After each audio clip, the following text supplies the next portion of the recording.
Mother's Day is supposed to be a time of celebration, a time for flowers, phone calls, family dinners, a reminder of the people who loved us first. And today, while many families are celebrating with their mothers, another family is facing something unimaginable. Their first Mother's Day without Nancy Guthrie. So, before we get into tonight's case, I want to say this. To everyone blessed enough to still have their mother close, cherish that time. And to those carrying loss today, whether you lost a mother, a child, or someone you deeply loved, my heart is with you.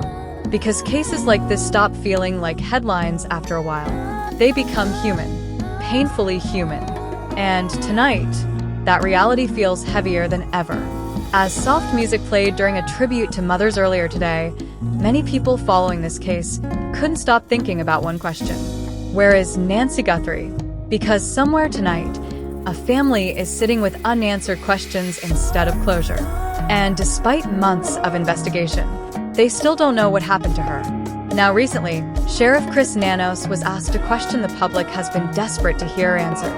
Are investigators any closer to solving the case? His response was short. We are. That was it. No explanation. No visible emotion. No details. Just 2 words. And, depending on who you ask, that answer either sounded reassuring or deeply unsettling. Because for some people following this investigation, the response felt less like confidence and more like controlled silence. As if investigators know more than they can publicly reveal. Or worse, as if they're still chasing answers in the dark. But what many people forget is just how massive the initial response actually was. Within the first 24 hours, authorities reportedly launched an enormous search operation. Drones filled the skies. 9 units searched surrounding areas. Helicopters scanned from above. Border Patrol joined the effort. Hundreds of personnel reportedly worked the case searching for Nancy, evidence, and any sign of movement away from the home. And yet somehow, despite all those resources, Nancy was still gone. No immediate suspect. No clear trail, just fragments. And those fragments quickly became the center of controversy.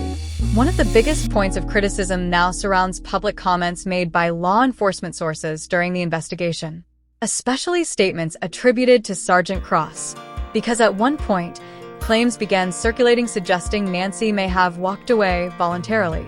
That theory sparked immediate backlash, not only from followers of the case, but from people close to the family.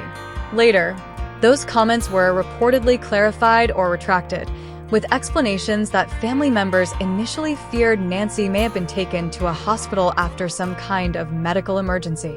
But by then, the damage had already been done. Because once speculation enters a public case, it spreads fast. And many believe discussing unconfirmed investigative details publicly can seriously damage future prosecution efforts, especially in a case this sensitive. Then there's the blood evidence. Perhaps one of the most haunting details in the entire investigation. The blood found outside Nancy's home. Some online theories tried to suggest it may have been staged, but many close observers strongly reject that idea. Photographs reportedly show no visible blood before the incident, and clear blood evidence afterward. To some investigators and analysts, that changes everything, because blood outside the home suggests struggle, movement, resistance, a moment where something violent interrupted the quiet normalcy of that night. And from there, another theory begins to form, the possibility that more than one person was involved. Because according to some analysts following the case, the logistics don't fully make sense for a lone offender. Not with the timing, not with the movement, not with the speed required.